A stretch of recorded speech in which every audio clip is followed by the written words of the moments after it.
नमस्कार विद्यार्थी मित्रांनो, एक एज्युकेशन महाराष्ट्र चॅनलमध्ये आपले स्वागत आहे. आज आपण इयत्ता 7वी विषय समाजशास्त्र प्रश्नपत्रिका उत्तरासहित पाहणार आहोत. ही प्रश्नपत्रिका 60 गुणांसाठी आहे. यामध्ये तोंडीसाठी 10 गुण व लेखी परीक्षेसाठी 50 गुण आहेत. विभाग 1 तोंडी. पुढीलपैकी एकाची माहिती सांगा. शिक्षक एक विषय देऊन माहिती विचारतील. विभाग 2 लेखी. 50 गुणांसाठी हा विभाग असणार आहे. प्रश्न क्रमांक 3 रिकाम्या जागी योग्य शब्द लिहा. नानासाहेब पेशव्यांच्या मृत्यूनंतर त्यांचा मुलगा माधवराव हा पेशवेपदी आला. 2 कान्होजी आंग्रे हा मराठ्यांचा आरमारांचा प्रमुख होता.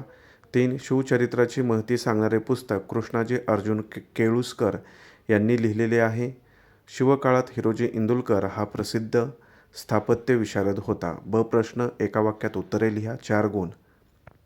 1 बाजीरावांचा मृत्यू कोणत्या ठिकाणी झाला? थोरले बाजीराव पेशवे यांचा मृत्यू रावेरखेडी नर्मदा नदीकाठी येथे झाला. 2 मराठ्यांचे शतक म्हणून कोणते शतक मानले जाते? 18वे शतक हे मराठ्यांचे शतक म्हणून मानले जाते.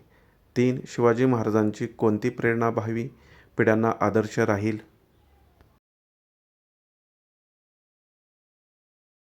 शिवाजी महाराजांनी निर्माण केलेली स्वराज्याची आणि स्वातंत्र्याची प्रेरणा भावी पिढ्यांना आदर्श राहील. 4 शिवाजी महाराजांच्या आरमारातील प्रमुख लढाऊ जहाजे कोणती होती? उत्तर शिवाजी महाराजांच्या आरमारात गुराब, गलबत आणि पाल ही प्रमुख लढाऊ जहाजे होती. पुढील प्रश्न नावे लिहा. म्हैसूरचा सुलतान, चिमाजी अप्पांचा मुलगा, रोहिल्यांचा सरदार, अफगाणिस्तानातून आलेले. उत्तरे लिहून दिलेली आहेत. म्हैसूरचा सुलतान हैदर अली किंवा टिपू सुलतान, चिमाजी अप्पांचा मुलगा सदाशिवराव भाऊ, रोहिल्यांचा सरदार नजीब खान, अफगाणिस्तानातून आलेले पठाण अब्दालीचे सैन्य. प्रश्न क्रमांक 4 खालील प्रश्नांची थोडक्यात उत्तरे लिहा. 6 गुण. 1 पानिपतच्या लढाईचे परिणाम लिहा. उत्तर या लढाईत मराठ्यांचा पराभव होऊन त्यांचे मोठे मनुष्यबळ आणि आर्थिक नुकसान झाले. मराठ्यांचा उत्तर भारतातील प्रभाव काही काळ कमी झाला. अब्दालीलाही मोठा विजय मिळाला नाही. त्याने पुन्हा भारतावर आक्रमण केले नाही. 2 मराठी सत्ता संपुष्टात येण्यामागची कारणे लिहा. मराठा सरदारांमधील आपापसातील कलह आणि ऐक्याचा अभाव, इंग्रजांची प्रगत लष्कर व्यवस्था आणि आधुनिक शस्त्र, दुसऱ्या बाजीराव पेशव्यांचे कमकुवत नेतृत्व. यानंतर पुढचा प्रश्न. या प्रश्नातील तिसरा प्रश्न पहा. शिवाजी महाराजांनी अष्टप्रधान मंडळ का स्थापले?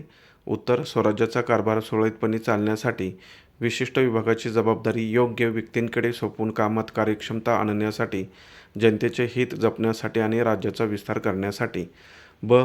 चित्रातील व्यक्तीने केलेली लोकोपयोगी कामे लिहा. उत्तर भारतात मराठा साम्राज्य विस्तार केला, लष्करी सुधारणा व संघटन, पानिपतच्या तिसऱ्या युद्धाचे नेतृत्व, पेशव्यांचे प्रशासन मजबूत केले. प्रश्न रिकाम्या जागी योग्य शब्द लिहा. 4 गुण. 6 ते 14 वयोगटातील सर्व टिंबटिंब शिक्षण घेण्याचा मूलभूत हक्क आहे, मुलामुलींचा. दुसरी रिकामी जागा पहा. मूलभूत हक्क टिंबटिंब नमूद केलेले असल्याने त्यांना कायद्याचा दर्जा आहे संविधानात. 3 लोकहितासाठी शासनाला एखादी कृती करण्यासाठी दिला जाणारा न्यायालयाचा आदेश म्हणजे परमादेश. संविधानाने भारतीय नागरिकांना एकूण 6 प्रकारचे मूलभूत हक्क दिलेले आहेत. पुढील प्रश्न. खालील विधाने दुरुस्त करून लिहा.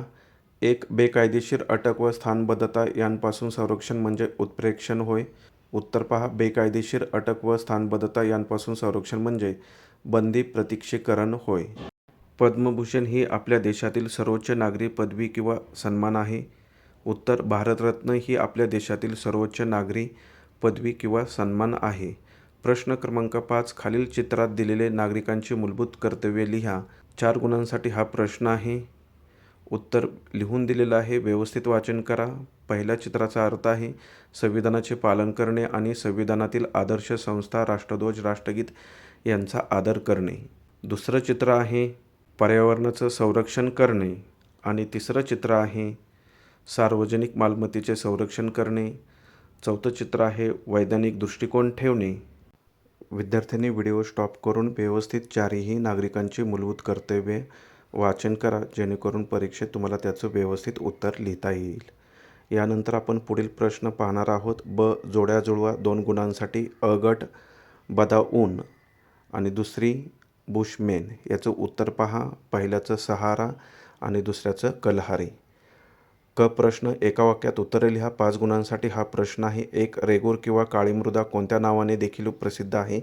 उत्तर, रेगूर किंवा काळी मृदा कापसाची काळी मृदा या नावाने प्रसिद्ध आहे. 2. सूर्याचे उत्तरायण कोणत्या कालावधीत होते? सूर्याचे उत्तरायण 22 डिसेंबर ते 21 जून या कालावधीत होते. 3. टुंड्रा प्रदेशातील गोलाकार बर्फाच्या घराला काय म्हणतात? उत्तर, टुंड्रा प्रदेशातील गोलाकार बर्फाच्या घराला इग्लू म्हणतात. 4. मृदेची अवनती कशामुळे घडून येते? रासायनिक खतांचा व कीटकनाशकांचा अतिवापर, जंगलतोड आणि जमिनीची धूप यांमुळे मृदेची अवनती घडून येते. 5. कृषी व्यवसायामध्ये सर्वात महत्त्वाचा हा प्रमुख व्यवसाय कोणता मानला जातो? कृषी व्यवसायामध्ये शेती हा प्रमुख व्यवसाय मानला जातो. पुढील प्रश्न ड. चुकीबरोबर ते लिहा. पिवळसर तपकिरी मृदा अतिरिक्त पावसाच्या प्रदेशात आढळते. चूक. पृथ्वी सूर्यापासून कमीत कमी अंतरावर असते, ही अपसूर्य स्थिती होय. चूक. प्रश्न क्रमांक 6. मानवी वस्तीच्या स्थानावर परिणाम करणारे खालील घटक लिहा. 3 गुण. प्राकृतिक घटक, भूरचना, हवामान, पाण्याची उपलब्धता आणि मृदा. सांस्कृतिक घटक, संरक्षण, धार्मिक स्थळे, ऐतिहासिक वारसा आणि सामाजिक रूढी. आर्थिक घटक, वाहतूक व दळणवळण, उद्योगधंदे, व्यापार आणि बाजारपेठ.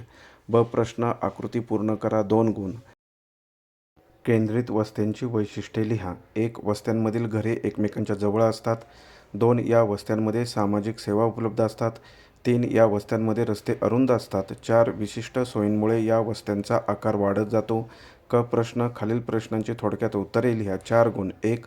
भारतात शेतीचा विकास का झाला आहे? उत्तर, भारतातील सुपीक मृदा आणि अनुकूल हवामान शेतीसाठी पोषक आहे. नद्यांचे मोठे जाळे आणि सिंचनाच्या सोयींमुळे शेतीचा विस्तार झाला आहे. 2. मृदा संधारणाचे उपाय लिहा. वृक्षारोपण करणे आणि झाडे तोडणे थांबवणे. शेतीला योग्य बांध बंदिस्त करणे जेणेकरून माती वाहून जाणार नाही. ड. तुमच्या परिसरात शेतीसाठी जलसिंचनाच्या कोणत्या सोयी उपलब्ध आहेत? 2 गुणांसाठी हा प्रश्न आहे. आमच्या परिसरात विहिरी, कूपनलिका म्हणजेच बोरवेल आणि कालव्यांद्वारे जलसिंचन केले जाते. काही ठिकाणी ठिबक सिंचन पद्धतीचा वापर केला जातो.